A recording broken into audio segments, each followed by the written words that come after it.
Hi friends, வாங்க இன்றைக்கி ஆஃபீஸில் எல்லோரும் என்ன லஞ்ச் எடுத்துகிட்டு வந்தாங்கன்னு பார்க்கலாம். ஃபஸ்ட்டு ப்ரீத்தி இன்னைக்கு வெஜ் பிரியாணியும் முட்டையும் எடுத்துகிட்டு வந்திருந்தாங்க.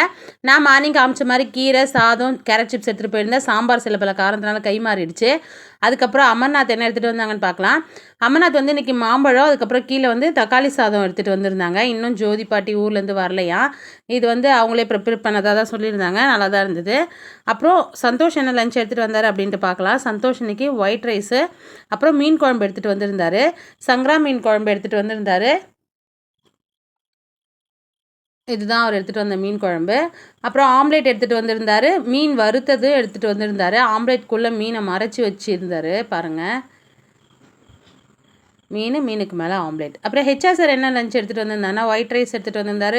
வெண்டைக்காய் பொரியல், தட்டைப்பயிர் போட்டு காரக்குழம்பு, அதுக்கப்புறம் அரைக்கீரை பொரியல் எடுத்துகிட்டு வந்திருந்தார். அப்புறம் முருகன் சார் இன்றைக்கி லஞ்சில் ஜாயின் பண்ணிக்கிட்டாரு. அவர் புளி சாதமும் உருளைக்கிழங்கு எடுத்துகிட்டு வந்தார். வீடியோ பிடிச்சிருந்தா லைக் பண்ணுங்கள், சேனலை சப்ஸ்கிரைப் பண்ணுங்கள்.